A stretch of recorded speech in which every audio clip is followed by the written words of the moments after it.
आम आदमी पार्टी के राज्यसभा सांसद संजय सिंह एक बार फिर अपनी पदयात्रा पर निकल चुके हैं। इस बार मेरठ से गाजियाबाद की पदयात्रा है। संजय जी, आप रोजगार के लिए पदयात्रा निकालते हैं और वहां ईडी सीबीआई आपके एक आदमी को उठा लेती है। आज भी आपके एक नेता दीपक सिंगला को उठा लिया गया, गिरफ्तार कर लिया। देखिए, ये भारतीय जनता पार्टी की तानाशाही का, मोदी की तानाशाही का एक और उदाहरण है कि गोवा जैसे राज्य में जब आम आदमी पार्टी का विस्तार हो रहा है तो उससे डर के वहां जो हमारे काम करने वाले साथी हैं, दीपक सिंगला जी, उनके घरों पे छापे मारे गए और उनको अरेस्ट कर लिया गया। तो ये वही तरीका है जो इन्होंने दिल्ली में केजरीवाल जी के खिलाफ, हम लोगों के खिलाफ इस्तेमाल किया, पंजाब में संजीव अरोड़ा के खिलाफ इस्तेमाल किया और अभी गोवा में दीपक सिंगला के खिलाफ इन्होंने इस्तेमाल किया है। इन हथकंडों से बीजेपी को तोड़ फोड़ की राजनीति में तात्कालिक थोड़ा बहुत लाभ जरूर हो सकता है, लेकिन इस देश की जनता उनको कभी माफ नहीं करेगी।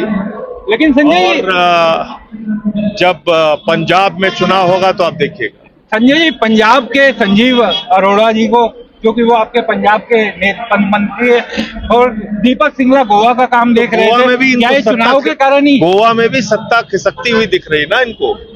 गोवा में आम आदमी पार्टी का लगातार ग्राफ बढ़ रहा है। गोवा में लगातार केजरीवाल साहब वहां जा रहे हैं पार्टी के कार्यक्रमों में, आतिशी जी वहां दिन रात मेहनत कर रही है। तो अब उस काम को रोकना है, बाधित करना है, तो क्या किया जाए? यही तरीका उनके पास है, ईडी का, सीबीआई का इस्तेमाल करो। आजकल आप प्रधानमंत्री जी से बहुत नाराज दिखाई देते हैं अपने हर इंटरव्यू में। देखिए, प्रधानमंत्री इस देश के साथ बहुत गलत कर रहे हैं। हाँ। जिसको अगर पंजाब में बोले तो धक्का कर रहे हैं, और बाकी देश के साथ अगर देखा जाए तो धोखा कर रहे हैं और सीना ठोक के धोखा कर रहे हैं। आप सोचिए, ट्रंप के डांट के डर से वो रूस से सस्ता तेल नहीं खरीद पा रहे हैं, सस्ती गैस नहीं खरीद पा रहे हैं, ट्रंप की डांट के डर से, ट्रंप के डांट के डर से, और देश को महंगाई की आग में झोंक रहे हैं।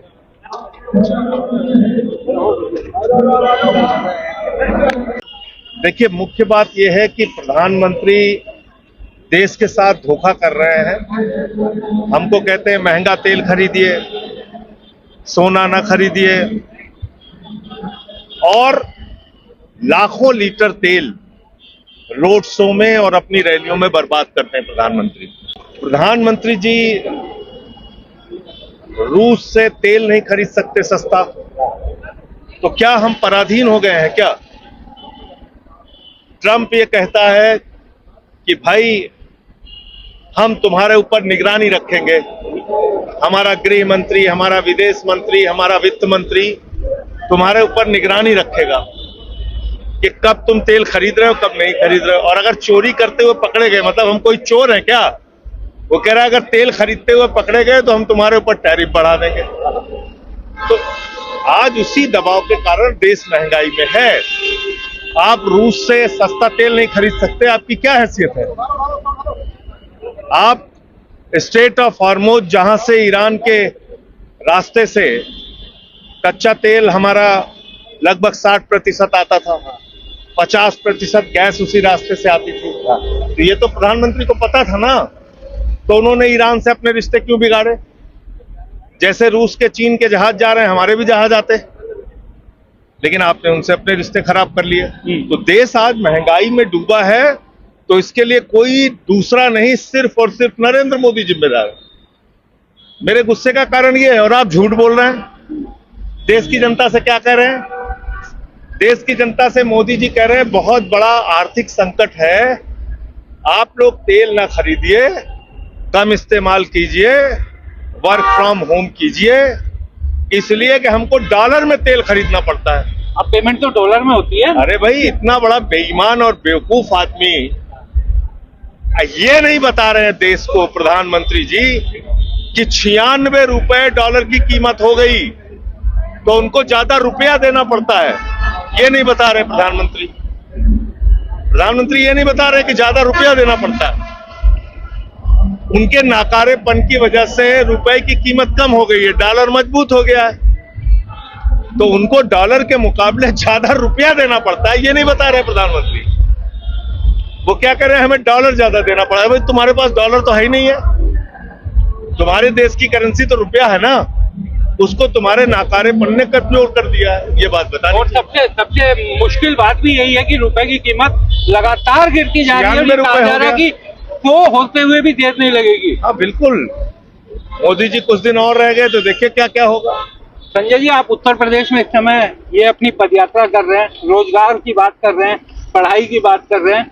यूपी के मुख्यमंत्री का आज बयान आया, उन्होंने कहा कि नमाज भी शिफ्टों में होनी चाहिए, लेकिन सड़क इसी में उलझे रहो, इसी में सब लोग उलझे रहिए। नमाज शिफ्टों में होनी चाहिए और ये होना चाहिए, वो होना चाहिए, इसी में आप उलझे रहिए। मेरा ये कहना है कि आप इस देश की जनता पे महंगाई लाद देते हैं, उसको तमाम उपदेश देते हैं। परीक्षा पे चर्चा कर रहे थे कि हाई स्कूल इंटर की परीक्षा कैसे होनी चाहिए, अब पेपर लीक पे चर्चा कीजिए ना भाई, अब फिर चर्चा कर रहे हैं। पढ़ लिख के नौजवान परीक्षा देता है, उसका पेपर लीक हो जाता है। तो ये तमाम चीजें हैं जिसकी वजह से प्रधानमंत्री से हमारी कोई व्यक्तिगत लड़ाई थोड़ी है, देश का भला करो, वो कर नहीं रहे हो आप।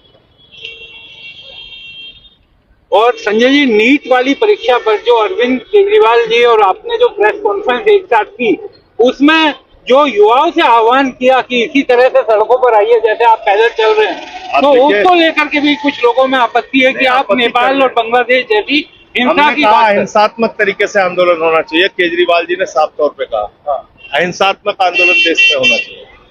तो नौजवान सड़कों पे उतरेगा नहीं तो फिर ये सरकार तो और निरंकुश हो जाएगी। आप सोचिए, 22 लाख नौजवानों की जिंदगी बर्बाद हुई, अगर 2 लाख 4 लाख नौजवान आज सड़कों पे होते तो क्या हालत होती। मोदी जी की 10 पुश्तें भी पेपर लीक नहीं कर पाती।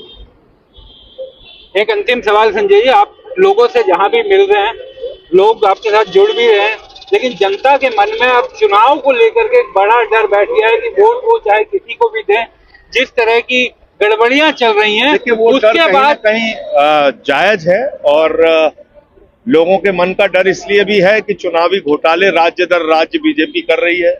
दिल्ली में उन्होंने किया, बिहार में उन्होंने किया, बंगाल में उन्होंने किया, तो अब इसलिए लोगों के मन में डर है। मैं इसीलिए कह रहा हूं कि जो राजनीतिक पार्टियां हैं, विपक्षी पार्टियां खास तौर से, उनको इस वक्त एक साथ आना चाहिए और एकजुट होकर निष्पक्ष चुनाव की व्यवस्था देश में कैसे कायम होगी, इसकी लड़ाई लड़नी चाहिए। आपको लगता है एकजुट होंगे?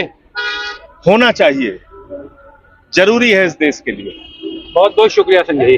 तो संजय सिंह की अपनी ये पदयात्रा चल रही है, मेरठ से लेकर गाजियाबाद की ये 4-5 दिनों की पदयात्रा है, जो 20 तारीख को गाजियाबाद में पूरी होगी। तो इसी तरीके से जहां भी वो जाते हैं, लोग जुटते जाते हैं और रैली पदयात्रा आगे चलती रहती है।